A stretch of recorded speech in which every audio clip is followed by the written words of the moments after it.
পশ্চিমবঙ্গে ভোটার তালিকার বিশেষ নিবিড় সংশোধনের কাজের জন্য রাজ্যকে ৮,৮০৫ জন গ্রুপ বি অফিসার দিতে বলেছিল সুপ্রিম কোর্ট। তবে এই তালিকা নিয়ে এসআইআর সংক্রান্ত প্রক্রিয়ায় নতুন জট তৈরি হলো। রাজ্য সরকারের পাঠানো ৮,৫০৫ জন গ্রুপ বি অফিসারের তালিকা নবান্নে ফিরিয়ে দিল নির্বাচন কমিশন। কমিশনের দাবি, পাঠানো তালিকা দেখে বোঝার উপায় নেই কে কোন গ্রেডের অফিসার, কার ডেজিগনেশন কি, কিংবা কতজন এইআরও পদে রয়েছেন। বিস্তারিত তথ্য সহ নতুন করে তালিকা পাঠানোর নির্দেশ দেওয়া হয়েছে। সূত্রের খবর, রাজ্যের পাঠানো তালিকাটি অসম্পূর্ণ। সুস্পষ্ট শ্রেণীবিভাগ বা গ্রেড উল্লেখ না থাকায় তা গ্রহণযোগ্য নয় বলে জানানো হয়েছে। বিস্তারিত তথ্য ছাড়া এই আধিকারিকদের কোন স্তরে নিয়োগ করা হবে তার নির্ধারণ করা অসম্ভব। পাশাপাশি যেহেতু সুপ্রিম কোর্টের নির্দেশে এই তালিকা পাঠানো হয়েছিল, তাই অসঙ্গতির বিষয়টি যথাসময়ে আদালতের নজরে আনা হতে পারে বলেও ইঙ্গিত মিলেছে। কোর্ট কন্টেম্প্ট হবে। মমতা ব্যানার্জি পার্সোনাল মামলা করেছেন, সেই মামলার জাজমেন্ট কোর্ট কন্টেম্প্ট হবে। We already gathered all the documents.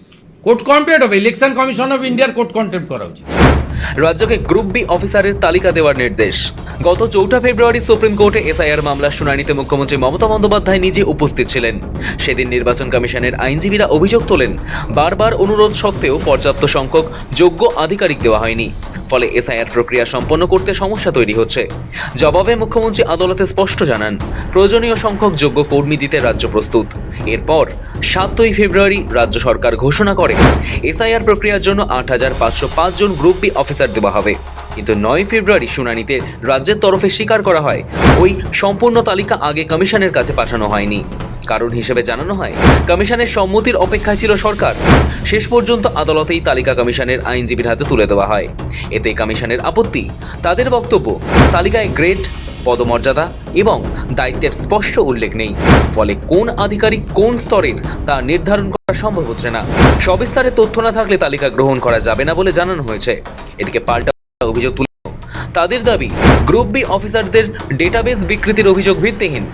রাজ্য সরকারের তরফে জানানো হয়েছে, নির্বাচন কমিশনে জমা দেওয়া তালিকা সম্পূর্ণভাবে অর্থ দপ্তরের ৬ অক্টোবর ২০২০ স্মারকলিপি নম্বর 2160 FJWB অনুযায়ী প্রস্তুত। ওই স্মারকলিপিতে রাজ্য সরকারি কর্মীদের গ্রুপ এ, বি, সি ও ডি এই 4 ভাগে শ্রেণী বিভাগের মানদণ্ড নির্দিষ্ট করা আছে। সেই নির্ধারিত বেতন স্তর মেনেই গ্রুপ বি কর্মচারীদের তালিকা তৈরি করা হয়েছে বলে দাবি সরকারের। নবান্নের তরফে আরও জানানো হয়েছে, প্রক্রিয়ায় কোনো বিচ্যুতি হয়নি। সাম্প্রতিক সময়ে অনিয়ম বা হেরফেরের যে অভিযোগ সংবাদ মাধ্যমে প্রচারিত হয়েছে, তা সম্পূর্ণ অসত্য এবং উদ্দেশ্য প্রণোদিত। নবান্নের মতে, ৯ ফেব্রুয়ারি সুপ্রিম কোর্টের পর্যবেক্ষণকে ঘিরে বিভ্রান্তি ছড়াতেই এই অপপ্রচার চলেছে। সব মিলিয়ে এসআইআর ঘিরে রাজ্য ও নির্বাচন কমিশনের টানাপোড়েন আরও তীব্র হলো। এখন নজর সুপ্রিম কোর্টের দিকে। অসঙ্গতির বিষয়টি আদালতে উঠলে কী নির্দেশ আসে সেটাই দেখার। ব্যুরো রিপোর্ট, সময়, কলকাতা।